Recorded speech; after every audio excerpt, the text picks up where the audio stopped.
2005 में मेरे पापा ऑफ हो गए थे। अप्रैल का महीना था। उन्हीं दिनों में साजिद खान ने मुझको बुलाया अपने घर पर एक स्टोरी नरेशन के बहाने। तब मुझे नहीं मालूम था कि साजिद खान असल में कितना गलीज़ है, कितना घटिया है, ये सब नहीं मालूम था। तो ये सोचकर मैं गई कि बंदा जो है वो फराह खान का भाई है, फिल्म मेकर है, बड़ी फिल्में बनाता, चलो इसके साथ काम करते हैं, जुड़ते हैं, बॉलीवुड में कुछ बड़ा करते हैं, बड़ी हीरोइन बनते हैं। ये सपने देखकर मैं गई वहाँ पर। और स्टोरी नरेशन के दौरान बंदा जो है वो अचानक अपना प्राइवेट पार्ट दिखाता, बोलता कि do you want to touch it, feel it. अच्छा 10 में से कितने नंबर दोगे? मैं परेशान। मैंने बोला अभी कुछ दिन पहले मैंने अपने पापा को खोया, आप क्या कर रहे हैं? ये क्या है? कोई मजाक है क्या? कोई प्रैंक कर रहे हैं आप मेरे साथ? तो नहीं नहीं नहीं, प्लीज़ टच इट ना, फील इट ना, कैन यू रेट इट। ये रेटेड रेटेड रेटेड क्या तो भी है ये नॉनसेंस। मैं हिल गई पूरी तरह से। मतलब एक यंग लड़की, I must have been 18, 19, 20 and at such a young age I lost my father. तो हमदर्दी दिखाने के बजाय, सहानुभूति दिखाने के बजाय बंदा अपना प्राइवेट पार्ट दिखा रहा। उसके बाद मतलब समझ में नहीं आया मैं क्या करूं, कहाँ जाऊं, किससे शिकायत करूं। मैं फराह खान से करूं शिकायत? कौन फराह खान? वो फराह खान जो शाहरुख खान के इतने करीब हैं, जो टॉप सुपरस्टार्स के साथ काम करते हैं। उनके पास जाकर मैं क्या शिकायत करूं? तो मुझे लगा मेरी ही गलती है, अगर मैं नहीं गई होती तो ये सब नहीं होता। तो कई साल तक मैंने खुद को कसूरवार ठहराया उस वारदात के लिए। फिर धीरे धीरे जब मीटू मूवमेंट शुरू हुआ तब एहसास हुआ कि अरे इस बंदे ने न सिर्फ मेरे साथ बल्कि और भी कई महिलाओं के साथ गलत किया, अत्याचार किया, उनका यौन शोषण किया। तो ये हैबिचुअल सेक्सुअल प्रेडेटर है, हैबिचुअल मोलेस्टर है। अब क्या देखने को मिल रहा कि इस मोलेस्टर को बिग बॉस के मेकर्स ने अपने घर में पनाह दी, उसको आमंत्रित किया गेस्ट के तौर पे।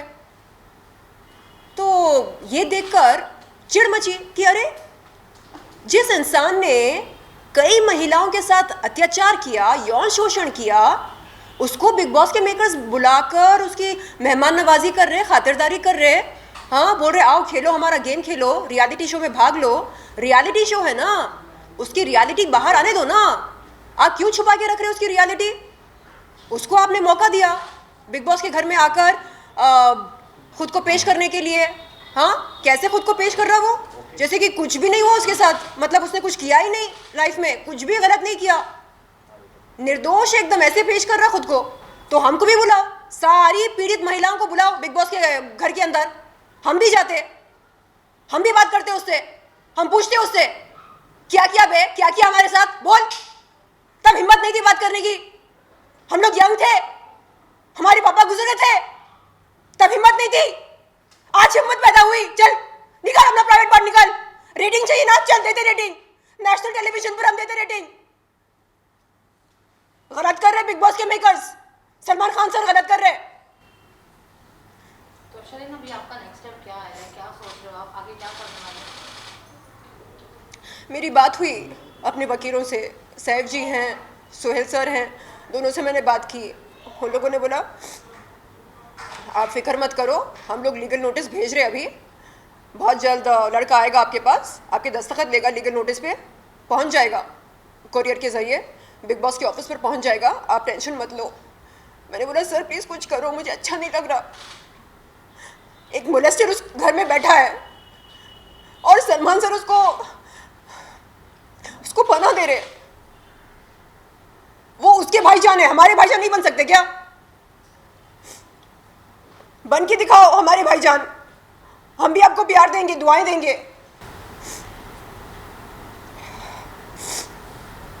शरीन, जब आपने ये चीज़ देखा तो किसी से कुछ राय मशवरा लिया था? जब आप लीगल नोटिस और एक्शन लेने वाले हो, मीडिया में खुलासा करने वाले हो, उसके पहले क्या आपने किसी से बात किया था? मैंने सब कुछ शेयर किया अपने वकील के साथ। मैंने बोला क्या क्या हुआ, कैसे हुआ। तो उन्होंने बोला कि हम आपके साथ हैं, हम ये केस लड़ेंगे आपके लिए, प्रो बोनो लड़ेंगे, क्योंकि यहाँ पर सिर्फ आप नहीं बल्कि और भी कई महिलाएं इन्वॉल्व हैं। हम आप सब के लिए लड़ेंगे, ऐसा बोल के उन्होंने पेपर वर्क शुरू किया। अभी इस वक्त बहुत कम लोग हैं जो लोग मतलब स्टैंड उठा रहे हैं, आवाज़ उठा रहे हैं लोगों के अगेंस्ट, लेकिन अभी भी कई सारे लोग हैं जो चुप हैं। तो क्या आपको लगता है कि आपने अभी जो आवाज़ उठाई है ये आपके ऊपर अगर बैकफायर हो गया तो? नहीं, मुझे कोई डर नहीं है। लोग क्या बोलेंगे, इंडस्ट्री वाले काम देंगे नहीं देंगे, मुझसे डर जाएंगे क्या, बुलाएंगे क्या इवेंट्स के लिए, अपीयरेंसेस के लिए, ऐसा कोई भी डर नहीं है। मैं लॉ की पढ़ाई कर रही हूँ और मेरी रोज़ी रोटी चल रही है, तो काम का कोई टेंशन नहीं है मुझे। आप लोग नहीं बुलाना चाह रहे, मत बुलाओ। मैं थूकती हूँ ऐसे काम पर जिसके लिए महिला को किसी के प्राइवेट पार्ट की रेटिंग देनी पड़े। ऐसे काम को मैं अस्वीकार करती हूँ, मैं ठुकराती हूँ ऐसे काम को, मैं थूकती हूँ ऐसे काम पर। नहीं चाहिए मुझे बॉलीवुड के ये डबल स्टैंडर्ड्स, नहीं चाहिए। यहाँ पर क्या क्या चलता सबको पता है। ड्रग्स लेते, नेपोटिज्म चलता, फेवरेटिज्म चलता, सेक्सिज्म चलता, खुले में क्या बोलते हैं उसको, डिप्रेशन के नारे लगाते। अरे मैं डिप्रेस्ड हूँ, मैं डिप्रेस्ड हूँ बोल के बोलते रहते। और बंद कमरे में क्या करते सबको पता है। दम मारो दम चलता, नशा करते, गांजा लेते, चरस लेते। खुले में ये फैमिली वैल्यूज़ की बात करते हैं, बंद कमरे में क्या करते, प्राइवेट पार्ट दिखाकर बोलते ज़रा टच करके बताओ ना कैसा है, 10 में से कितने नंबर दोगे। ऐसे डबल स्टैंडर्ड्स चाहिए ही नहीं मुझे। अगर आपको अंदर जाने का मौका मिला तो क्या आप जाके सबकी रियलिटी एक्सपोज कर पाओगे? सबको तो मैं नहीं जानती। हाँ, एक बंदा है जो मोलेस्टर है, आरोपी है, उससे ज़रूर बात करना चाहूँगी। मैं पूछना चाहूँगी कि सुन, तुझको रेटिंग चाहिए था ना, चल निकाल अपना प्राइवेट पार्ट निकाल। यहाँ पर 100 कैमरास हैं ना बिग बॉस के घर में, 100 कैमरास के सामने मैं रेटिंग देने को तैयार हूँ, चल शुरू हो जा। ऐसे बोल के बात करना चाह रही मैं उसके साथ, दिखाना चाह रही कि अब मैं डरती नहीं उससे, ना उससे डरती हूँ, ना जो लोग उसका समर्थन करते, उसकी माइंडसेट का जो समर्थन करते ना जो लोग, उनसे भी नहीं डरती मैं। जो करना है कर लो, जो उखाड़ना है उखाड़ लो। बोलते ना सच परेशान हो सकता, पराजित नहीं। कर लो, परेशान कर लो, देखते हैं अंत में जीत किसकी होती है। मैं अकेली नहीं हूँ, मेरे साथ वो तमाम महिलाएं हैं जिनका यौन शोषण किया। किसने? साजिद खान ने। अकेली नहीं हूँ मैं। मेकर से या फिर अगर सलमान खान से कुछ रिक्वेस्ट करनी हो, बात करनी हो, तो क्या कुछ कहना चाहोगे? अरे मैं शुरू से बोल रही सलमान सर को कि सलमान सर, अनुरोध है आपसे, बुलाओ, हमको भी बुलाओ। आपने उस मोलेस्टर को मौका दिया ना, घर में बुलाकर आप क्या करवा रहे उससे? आप गेम खिला रहे, हाँ, उसकी खातिरदारी कर रहे, खिला रहे पिला रहे, क्या है ये ड्रामा क्या है? हमको भी बुलाओ, हमको भी मौका दो, हम भी आएंगे बिग बॉस के घर में। हाँ, उसकी गलतियों पर पर्दा डाला जा रहा है। क्यों क्यों क्यों क्यों? हमसे कोई हमदर्दी नहीं है, हमारी पीड़ा से कोई हमदर्दी नहीं है, कोई सहानुभूति नहीं है। अरे क्या हुआ शर्लिन, चल आ मेरे पास, बहन बोल क्या हुआ, क्या है तेरी समस्या, बोल। मैं बोलूँगी भाईजान, आप भाईजान हो ना, सब लोग आपको भाईजान बोलते हैं ना, आप सबके भाई बने फिरते हो ना, बनो, मेरे भाई भी बनो, मेरे मोलेस्टर को अपने घर से बेदखल करो। ये एक बहन की आरजू है, गुजारिश है मेरी एक भाईजान से। मैम आप सलमान सर के खिलाफ आप बोल रहे हैं, लेकिन सलमान सर ने तो वो तो होस्ट है और कंटेस्टेंट जो तो एंडमॉल बुलाता, कलर्स चैनल बुलाता, तो योर टारगेट आपको नहीं, आप इतना सलमान सर को आप बोल रहे हैं। आपको लगता कि जो मेकर्स हैं वो सलमान सर के खिलाफ जाकर ये साजिद खान को बुलाए घर पे?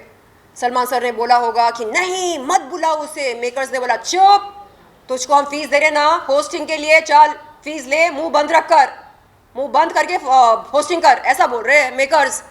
अरे वो शो चलता सलमान सर की वजह से, सलमान सर की चलती वहां पर, सबको पता ही है। अगर वो चाहते तो बोलते कि नहीं ये आरोपी, ये मोलेस्टर नहीं आ सकता मेरे घर में। अगर आप लोग चाहते कि मैं इस शो को होस्ट करूं, इसको मत लेकर आओ, वरना मैं ये शो छोड़ दूंगा। वो ऐसा बोल सकते थे लेकिन नहीं कहा। मैम आपने कहा कि आपके लॉयर से आपकी बातचीत हुई, तो क्या आप एफआईआर दर्ज करने वाली है? इन्वेस्टिगेशन के लिए आप लोग करने वाले हैं? क्योंकि 4 सालों से कुछ लोग ऐसे भी बोल रहे हैं, हमने जब लोगों से हमने इसके बारे में पूछा कि मी टू कैंपेन चला और कई, तो उन्होंने कहा कि वो महिलाओं पर एफआईआर करनी चाहिए थी, जो इन्वेस्टिगेशन हो और तो कोर्ट में जा सके, गिल्टी तभी फायदा होगा। तभी तो अभी वो कह रहे कि वो तो गिल्टी है ही नहीं, तो रोक कैसे सकते? भाई मेरे, मैं ये नहीं बोल रही हूँ कि रातों रात साजिद खान को जेल के सलाखों के पीछे डाल दो, हाँ, ऐसा नहीं बोल रहे हम बोल रहे हैं कि कानूनी कार्रवाई होनी चाहिए, लेकिन तब तक क्योंकि वो आरोपी है इसलिए किसी भी पब्लिक प्लेटफॉर्म में उसको नहीं बुलाना, ना कंटेस्टेंट के तौर पे बुलाना, ना गेस्ट के तौर पे बुलाना, उसको बुलाना ही नहीं, क्योंकि वो आरोपी है। किसी एक महिला ने नहीं, अनेक महिलाओं ने उसके खिलाफ यौन शोषण के इल्ज़ाम लगाए, आरोपी है वो। और आप लोग एक आरोपी को पब्लिक प्लेटफॉर्म पे बुलाकर किस बात को बढ़ावा दे रहे हैं? यौन शोषण को बढ़ावा दे रहे हैं। गलत है ये, युवा पीढ़ी पर इसका बहुत गलत प्रभाव पड़ रहा है। लोग क्या समझ रहे हैं? It's okay to molest a woman. No, it's not okay, it's not okay. You can not molest a woman, you cannot touch a woman without her consent, you cannot flash your private part at a woman during a professional meeting, you cannot do that. Ma'am हाल ही में Delhi commission women ने लिखा है letter I&B ministry को, तो आपको क्या लगता है इंफॉर्मेशन ब्रॉडकास्टिंग मिनिस्ट्री है जो वहाँ के मिनिस्टर को आप क्या अपील करना चाहेंगे? विमेन मिनिस्ट्री है, स्मृति ईरानी को आप क्या कहना चाहेंगे? आप इस पर आपको लगता है कि उन लोगों को कुछ है? तो आपकी जीके बहुत कमजोर है। लेकिन आप कुछ कहना चाहेंगे, मतलब कुछ अपील करना चाहेंगे मोदी जी से? कुछ Beti Bachao Beti Padhao campaign prime minister Beti Bachao Beti Padhao campaign करते हैं, तो आप कुछ कहना चाहेंगे? जी, मैंने कल भी कुछ मीडिया के दोस्तों से ये गुजारिश की कि वो मेरी बात स्मृति ईरानी जी से, अनुराग ठाकुर सर से और स्वाति जी से शेयर करें, साझा करें। मैंने सबसे पहले धन्यवाद दिया था स्वाति जी को, जो उन्होंने एक चिट्ठी लिखकर अनुराग सर से ये दरख्वास्त की कि बहुत जल्द वो एक कार्रवाई करें साजिद खान के ख़िलाफ़, उनको बिग बॉस के घर से बेदखल करने के लिए। तो इस चिट्ठी के लिए मैं स्वाति जी दिल से आपका आभार व्यक्त करती हूँ। और स्मृति जी, अनुराग सर, आपसे मैं अनुरोध करती हूँ कि प्लीज़ ये जो ड्रामा चल रहा है इसको आप जल्द से जल्द ख़त्म कर दो। वो जो मोलेस्टर बैठा है बिग बॉस के घर में, उसे आप बेदखल कराओ। आप बिग बॉस के मेकर्स से बोलो कि ऐसा नहीं कर सकते वो लोग। हम नारियाँ, हम पीड़ित महिलाएं, हम ऐसे चुपचाप नहीं बैठेंगे, हम जुलूस निकालेंगे, हम रोड पर उतर आएंगे, हम जाएंगे बिग बॉस के घर में, घर के बाहर हम मोर्चा लगाएंगे, जुलूस निकालेंगे। हमारी पीड़ा को, हमारे अनुभव को वो खारिज नहीं कर सकते। ये गुंडागर्दी नहीं चलेगी। ये अनुरोध है हमारा।